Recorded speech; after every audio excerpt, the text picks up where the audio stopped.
نحمدہ و نصلی علی رسولہ الکریم، اما بعد فاعوذ باللہ من الشیطان الرجیم، بسم اللہ الرحمن الرحیم۔ معزز سامعین و ناظرین، آج میں آپ حضرات کے سامنے والدین کے حقوق کے متعلق بات کرنا چاہتا ہوں کہ والدین کے 10 حقوق ہیں۔ کہتے ہیں کہ بیٹے پر والدین کے 10 حق ہیں۔ ان میں سے پہلے نمبر پر ان کو کھانے کی ضرورت ہو تو کھانا کھلائے، یہ بیٹے کا والدین پر حق ہے۔ اور دوسرے نمبر پر کپڑے کی ضرورت ہو تو کپڑا پہنائے، جبکہ اسے ان باتوں کی قدرت ہو۔ اور اسی طرح حضرت محمد مصطفیٰ صلی اللہ تعالی علیہ وسلم سے آیت وصاحبہما فی الدنیا معروفا، اور دنیا میں ان کے ساتھ خوبی سے بسر کرنا، اس کی تفسیر کے متعلق ہے، فرماتے ہیں کہ معروف طریقے کی مصاحبت یہ ہے کہ وہ بھوکے ہوں تو انہیں کھانا کھلائے، ننگے ہوں تو کپڑے پہنائے۔ تیسرے نمبر پر ہے جب ان میں سے کسی ایک کو خدمت کی ضرورت ہو تو خدمت کرے۔ اور چوتھے نمبر پر جب وہ بلائیں تو حاضر خدمت ہوں اور جواب دیں، جیسا کہ پیارے محبوب پیغمبر علیہ الصلاۃ والسلام نے فرمایا، جس کا مفہوم ہے کہ اگر میری ماں زندہ ہوتی اور میں نماز کی حالت میں ہوتا تو میری ماں مجھے پکارتی، میں فوراً اگر وہ کہتی یا محمد صلی اللہ علیہ وسلم، وہ کہتی یا محمد، تو میں لپک کر آتا لبیک، یعنی میں فوراً آتا۔ اس سے معلوم ہوتا ہے کہ والدین کی فرما برداری کتنا ضروری اور اہم ہے۔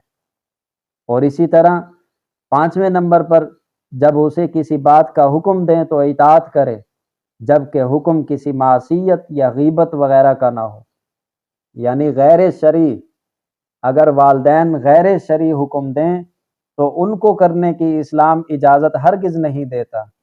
ہاں، اگر شرعی طور پر کوئی ان کا حکم ہے تو پھر ان کو نہ کرنے کی بھی اسلامی شرعی جو ہے اجازت نہیں ہے۔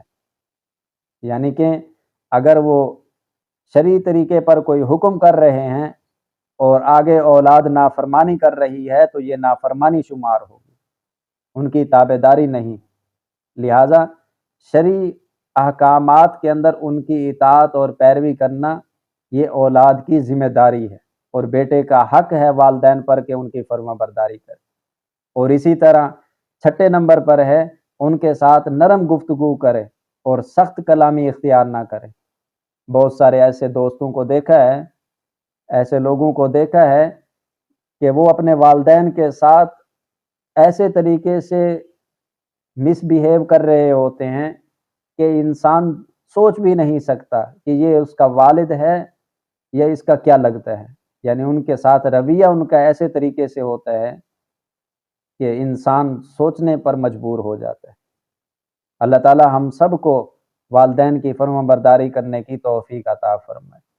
اور 7ویں نمبر پر ہے ان کو نام لے کر نہ پکارے، یہ ادب کا تقاضا ہے کہ والدین کو نام لے کر نہ پکارا جائے، بلکہ ادبی الفاظ کے ساتھ پکارا جائے۔ اور 8ویں نمبر پر ہے ان کے پیچھے پیچھے چلا کرے، یعنی ان سے آگے قدم نہ اٹھائے، آگے نہ بڑھے، بلکہ ان کے پیچھے پیچھے چلے، یہ بھی ادب کا تقاضا ہے۔ اور بیٹے کا حق ہے والدین پر کہ بیٹا اس کو ادا کرے۔ اور 9ویں نمبر پر ہے ان کے لیے وہی پسند کرے جو اپنے لیے پسند کرتا ہے، ان کے لیے وہی ناپسند سمجھے جو اپنے لیے ناپسند سمجھے۔ یعنی اپنے لیے تو اچھی اچھی چیزیں پرووائڈ کرتا ہے، اچھی اچھی چیزیں وہ پسند کرتا ہے، لیکن جب والدین کی باری آ جاتی ہے تو اس وقت اس کی سوچ تبدیل ہو جاتی ہے۔ ایسی بات نہیں ہونی چاہیے، بلکہ بیٹے کا اولاد پر حق ہے، اولاد پر حق ہے کہ ان کی فرما برداری کرے، ان کی تابع داری کرے، ان کے لیے وہی پسند کرے جو اپنے لیے پسند کرتا ہے، اور ان کے لیے وہی ناپسند کرے جو اپنے لیے ناپسند کرتا ہے۔ اور 10ویں نمبر پر ہے جب اپنے لیے دعا کرے تو ان کے لیے بھی مغفرت کی دعا کریں۔ اللہ تعالیٰ نے حضرت نوح علیہ السلام کی حکایت میں فرماتے ہیں رب اغفر لی ولوالدی، اے میرے رب میری مغفرت فرما دیں اور میرے ماں باپ کی بھی مغفرت فرما دیں۔ اور اسی طرح حضرت ابراہیم علیہ السلام سے منقول ہے کہ ربنا اغفر لی ولوالدی وللمؤمنین یوم یقوم الحساب، اے ہمارے رب میری مغفرت فرما دیں اور میرے ماں باپ کی اور کل مومنین کی حساب قائم ہونے کے دن، یعنی قیامت والے دن ان سب کی مغفرت فرمانا، اپنے لیے بھی دعائے مغفرت کرنا اور والدین کے لیے بھی دعائے مغفرت کرنا۔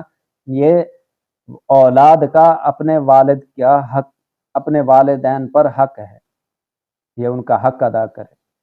اللہ تعالی ہم سب کو والدین کے حقوق ادا کرنے کی توفیق عطا فرمائے۔ انسان کوشش کرتا رہے، کمی کوتاہی اللہ تعالی جل شانہ معاف فرما دیں گے۔ اگر آپ میرے یوٹیوب چینل پر نئے آئے ہیں تو میرے اس چینل کو سبسکرائب کیجئے اور لائک کیجئے، شیئر کیجئے۔ آپ کا بہت بہت شکریہ میری ویڈیو دیکھنے کا، جزاک اللہ۔